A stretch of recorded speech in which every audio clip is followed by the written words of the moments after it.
Pontiac Fiero.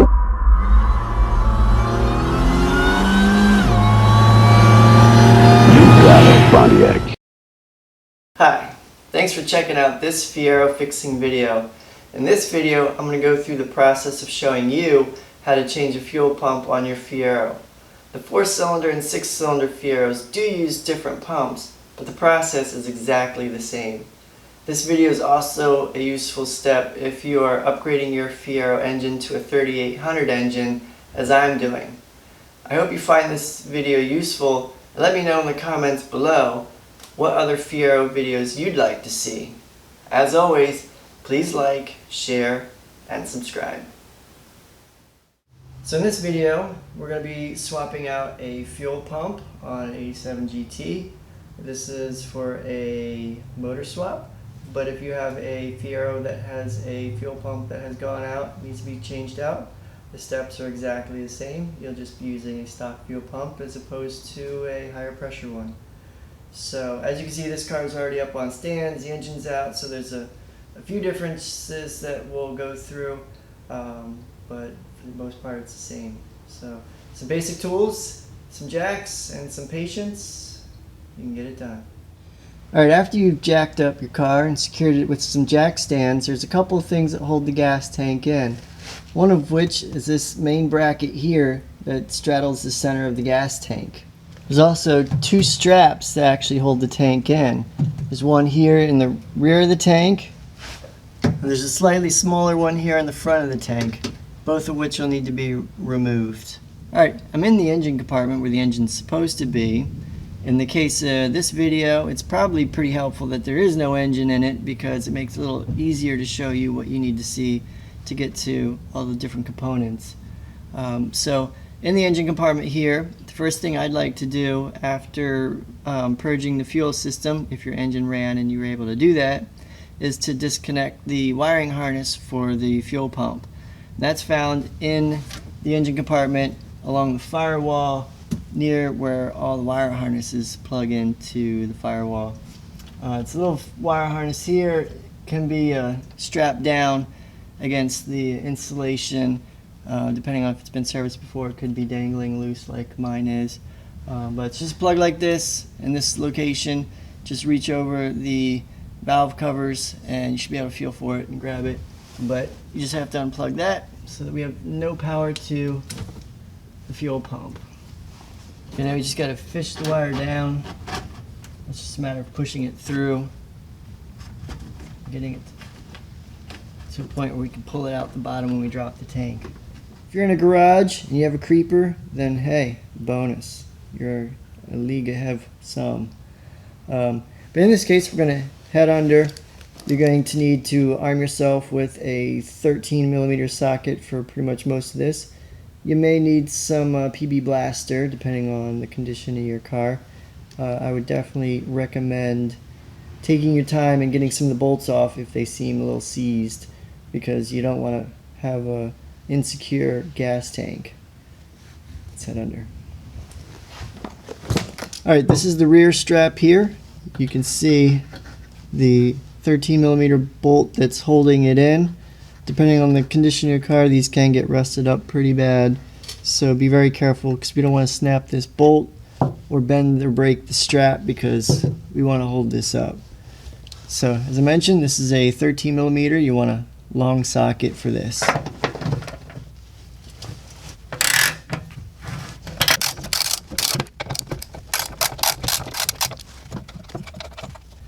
Alright, and there we have it. On a side note, we have this bracket here being held on by a 7mm bolt. These hold the air conditioning lines. These do have a tendency to make a tight fit for the gas tank to come out. So sometimes it's worthwhile to take a few extra minutes and just remove these brackets so that the air conditioning lines have a little more wiggle room to squeeze the tank out. Alright, here we are at the front strap. We're going to go ahead and remove this. Also a 13mm.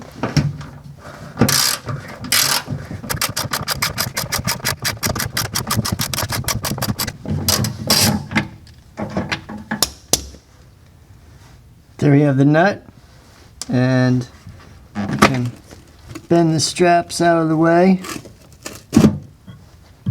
Now, just as a quick side note as well, these bolts can come out. They're kind of T-shaped. When you pull the tank out, they can kind of unhook and come out. So make sure you don't lose these. I'd recommend just keeping them dangled in here and then taking your nut and just kind of setting it back on there so you know exactly where it is when you got to put this back together. Alright, I always save this bracket for last. If you have a heavy gas tank or you're not sure how much fuel is in it, to know the weight of it, to know if it's something you can pull down yourself by hand, I'd recommend putting a jack up to it. If you have a hydraulic jack, just push one up to kind of hold it as you remove the brackets, and then by lowering the jack, either the weight of the fuel will help pull the gas tank down, or you can lower it down a little bit and then just kind of wiggle the tank and pull it until it hits the jack, and you can lower it the rest of the way down. But like I said, you may have to undo the brackets holding these air conditioning lines in. A lot of times they'll hold them in really tight. Sometimes you can wiggle the tank out between them, but a lot of times you may also have to take the brackets out just to get that little extra wiggle room to get it out. So you can try it either way. But we're going to go ahead and remove this. I save this for last because if it is heavy and it tends to want to fall, this will hold it until I can get that jack on. But these are a 13mm as well.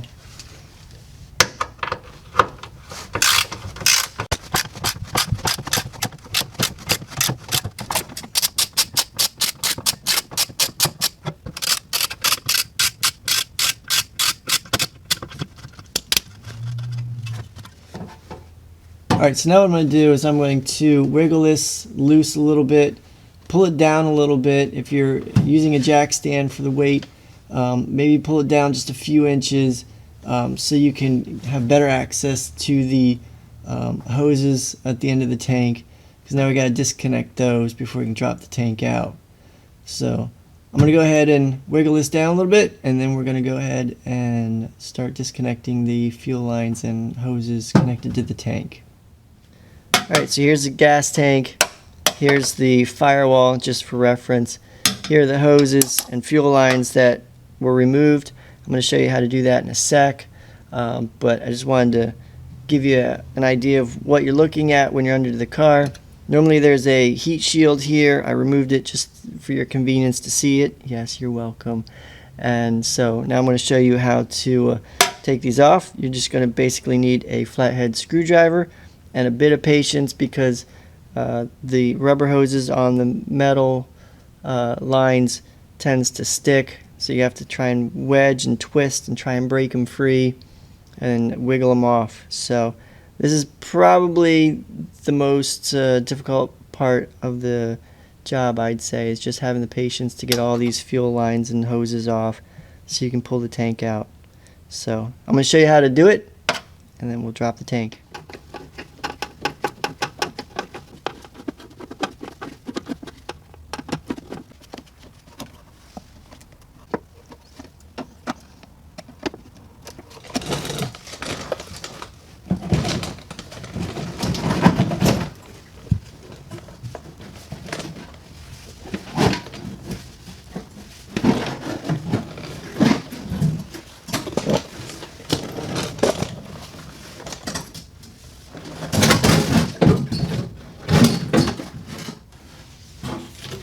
And make sure you remember to pull this through and don't let it get snagged. Alright, so here's the sending unit. It's being held on by a metal ring and a rubber gasket that gives it a bit of tension. There's 3 tabs here that spin. So what we got to do is take a hammer and a flathead screwdriver and just gently tap it loose.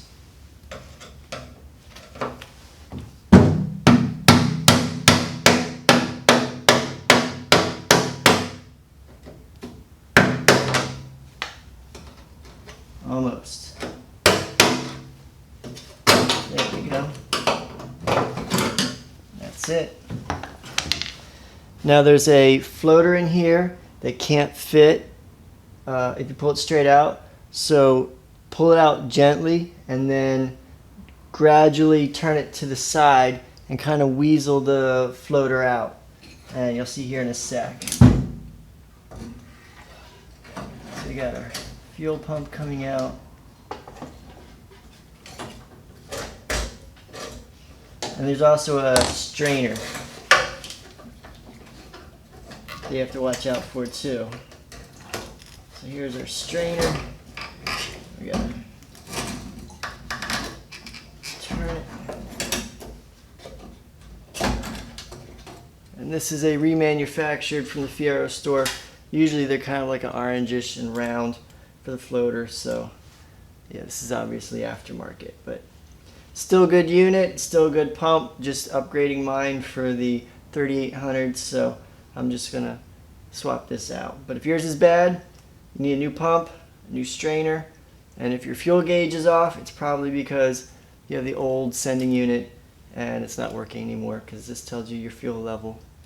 Alright, so if you're doing the Fiero store's fuel pump, I'll have a link in the description below so you can pick one up for yourself. In my case, I'm using a 3800 engine swap, so I'm going to go with a different pump. I'm going with a AC Delco EP381. This should give me the pressure I need. I believe it's 45 pounds as opposed to the Fiero's 40 pounds. So this will give us a little bit more pressure. I'm also going with the AC Delco inline fuel strainer. This is a TS7 GM part number if you need a reference. Same thing for the fuel pump. If you're looking for the fuel pump, here is the part number, model number. So let's go ahead and start pulling this apart. The strainer usually just pops right off.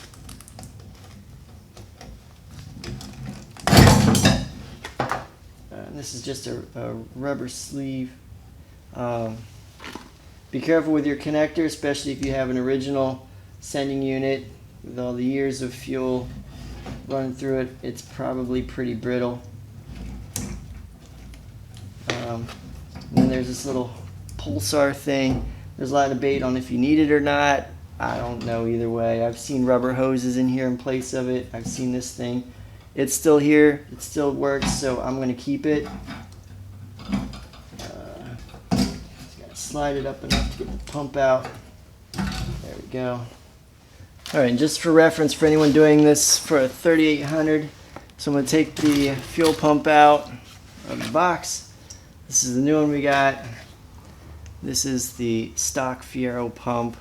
So as you can see, this one's just a little bit fatter, but size-wise, looks-wise, connector-wise, it's all the same. So it's not a bad deal. You know, no real modifications. It's just a slightly fatter pump, but you know, barely. It might even just be because I have this rubber sleeve on it. But yeah, a little bit more volume. AC Delco. Everything looks the same. Alright, so we're going to put our new little rubber gasket in. Then we're going to put the pump in the same way we took the old one out.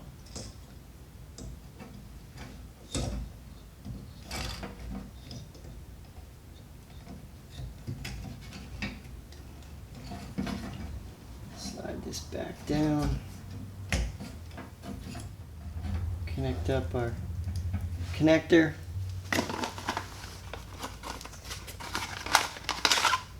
More volume. I guess a slightly bigger strainer.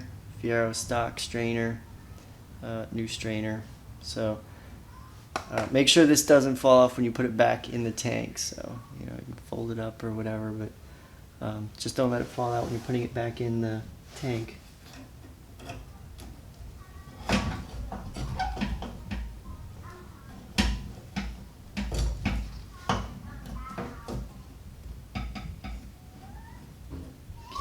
Alright, seems like it's on there pretty good.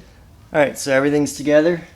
When you're putting it in, make sure this doesn't fall down too low or down at the bottom. We want to keep it up top. So we're going to go ahead and start with the floater first. Wiggle that in. we'll get the strainer in, and then the rest of it should slide right in.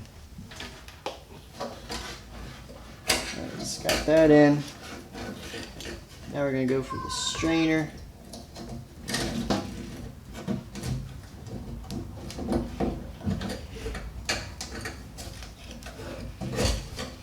There we go. Everything's in. Go ahead and just slide this down. Set our rubber gasket. And then we have to bring into place. And putting it on can be similar to taking it off. It's a little bit more of a pain to try and get it seated in. So we just gotta line up the slots.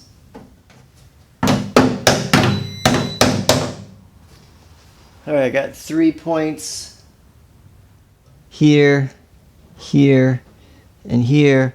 I just barely got the 3 points locked in, so now I can go ahead and just tap this until it locks completely.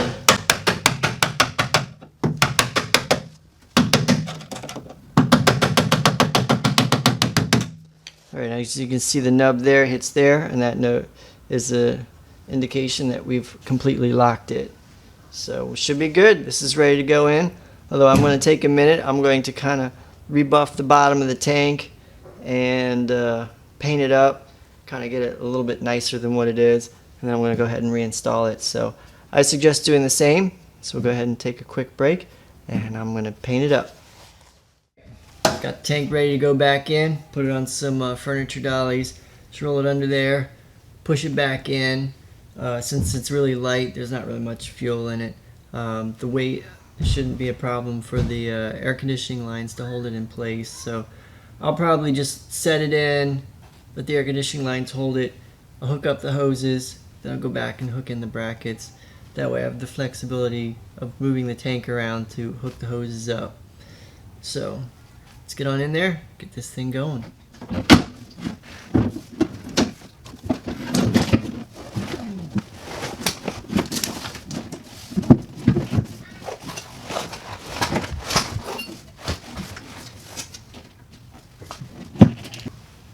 Alright, let's go hook up our hoses. Alright, looking at the hoses, I pulled the tank down just a little bit. They're pretty self-explanatory. Mine are stuffed up here, so I'll bring them back down, but pretty much self-explanatory. Fuel lines, your sending line is the thicker one, your return is a slightly thinner one, and then you have a ventilation line that hooks up right there. So we'll go ahead and get this back on. And don't forget to stick your connector back up through the firewall.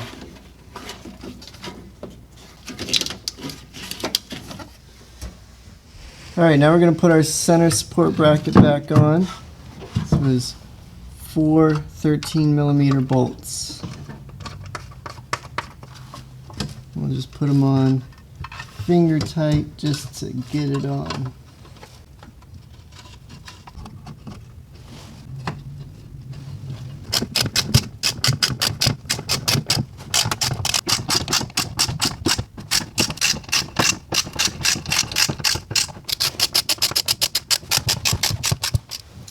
Alright, now we're going to reattach our straps. So we've got to bend them back in. Find our bolt.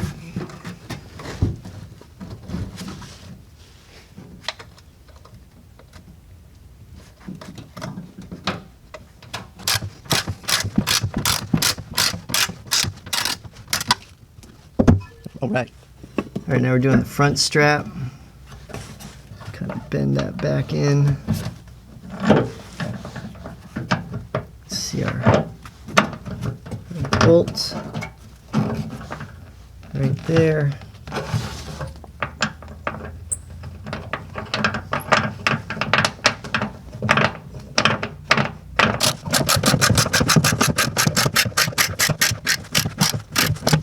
Alright, and if you remove these brackets, which I actually ended up doing then, like I said, 7mm.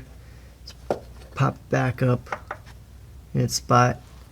Alright, as a reminder, we're back in the engine compartment where an engine is supposed to be. This is the fuel pump wire that we had fished through the firewall. This is the original connector. So you just have to connect that up.